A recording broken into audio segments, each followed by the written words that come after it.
అందరికీ నమస్కారం. కూటమికి సారథ్యం వహించి విజయం సాధించినటువంటి చంద్రబాబు నాయుడు గారికి, అదేవిధంగా జనసేన పార్టీ అధ్యక్షులు పవన్ కళ్యాణ్ గారికి, బీజేపీ అధ్యక్షురాలు పురంధేశ్వరి గారికి శుభాకాంక్షలు తెలియజేస్తున్నా. ముఖ్యంగా పవన్ కళ్యాణ్ గారు సుదీర్ఘ నిరీక్షణ తర్వాత ఎమ్మెల్యే కావడం, మంచి విజయాన్ని అందుకున్నటువంటి పవన్ కళ్యాణ్ గారికి నా హృదయపూర్వక శుభాకాంక్షలు తెలియజేస్తున్నా. అదేవిధంగా గత 2 రోజుల నుంచి చూస్తూ ఉన్నాం, జగన్మోహన్ రెడ్డి గారిని ప్రజలు ఆదరించలేదు. అందుకనే ఆయనకి ఓటమి వచ్చింది. కేవలం 11 స్థానాలకే పరిమితం అయ్యారు.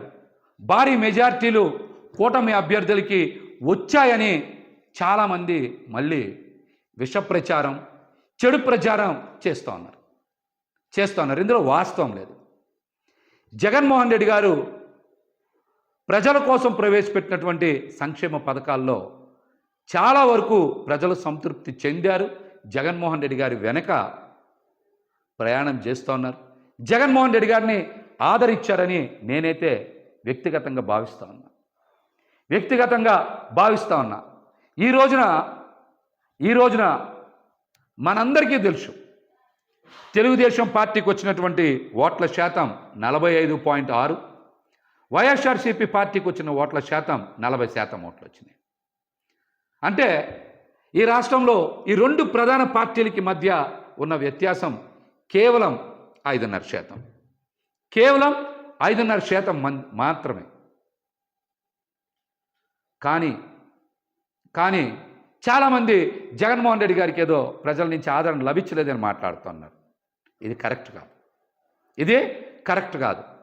వైఎస్ఆర్సీపీ పార్టీ ఎలక్షనీరింగ్ చెయ్యకపోవడం వలన, నాయకుల మధ్య సమన్వయం లేకపోవడం వలన కేవలం 5,000 నుంచి 12-13,000 ఓట్ల వ్యత్యాసంతో 88 స్థానాల్ని కోల్పోయింది. 5,000 నుంచి 12-13,000 ఓట్లు కనుక 88 నియోజకవర్గాల్లో సాధించుంటే ఖచ్చితంగా 88కి 11 కలుపుకొని 99, అంటే 100 నియోజకవర్గాలు గెలుచుకొని జగన్మోహన్ రెడ్డి గారు మళ్ళీ ముఖ్యమంత్రి అయ్యేవాళ్ళు.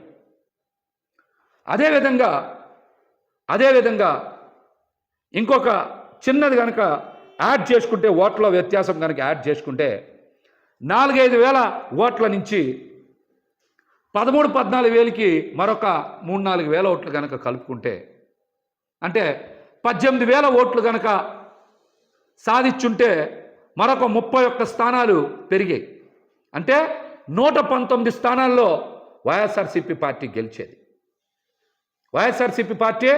గెలిచేది. ఇప్పుడున్న 11 స్థానాలు కూడా జత కలిస్తే 130 స్థానాలు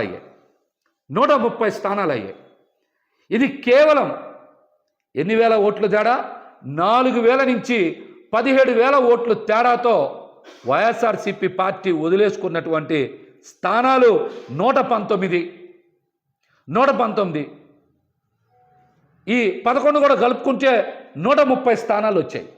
అంటే వైఎస్ఆర్సీపీ పార్టీకి మరొక 10 లక్షల ఓట్లు పడుంటే జగన్మోహన్ రెడ్డి గారు రెండోసారి ముఖ్యమంత్రి అయ్యేవారు. కేవలం కూటమికి వైసీపీ పార్టీకి మధ్య వ్యత్యాసం, ప్రభుత్వ ఏర్పాటుకి వ్యత్యాసం కేవలం 10 లక్షల ఓట్లు మాత్రమే.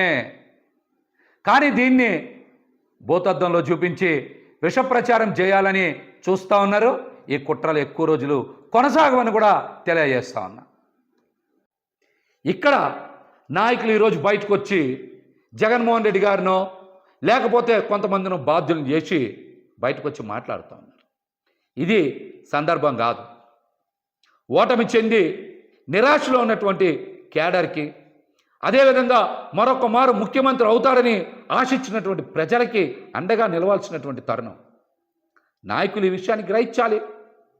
కార్యకర్తలకి, ప్రజలకి అండగా నిలవాలి.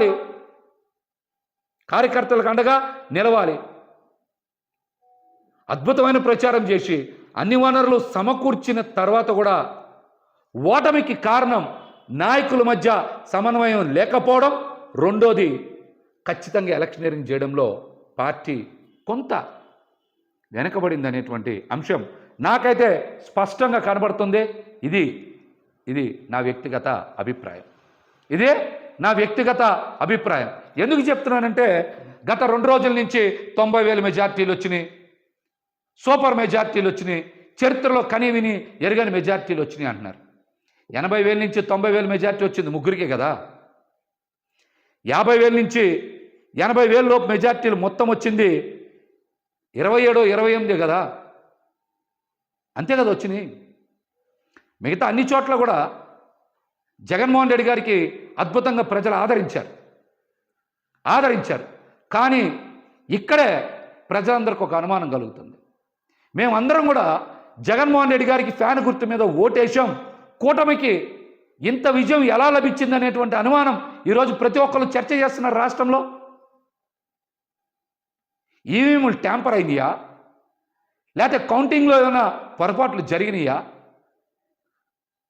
ఫలితాలకు ముందు నుంచే వైఎస్ఆర్సీపీ పార్టీ నాయకులు పెద్దలు చాలామంది కోర్టులకు వెళ్ళారు, పొరపాట్లు జరుగుతాయని చెప్పారు. అవేమీ పరిగణలోకి తీసుకోకుండా ఈ రోజున ఫలితాలు బయటకు వచ్చినాయి. ఈ ఫలితాల మీద ప్రజలకు అనుమానం ఉంది. ఈవీఎంలు ట్యాంపరింగ్ జరిగాయేమనేటువంటి అనుమానం ప్రజల మధ్య విస్తృతంగా చర్చ జరుగుతుంది. కొన్ని చోట్ల మనం చూసాం, ఒక్కొక్క ఈవీఎం మిషన్లు లెక్క పెట్టలేదంటే ఇందాక నేను చెప్పే కదా, 4-5 చోట్ల 4-5 ఈవీఎం మిషన్లు కనుక సరిగ్గా లెక్కింపు చేయకపోతే 4,000 ఓట్లు 5,000 ఓట్లు పోతే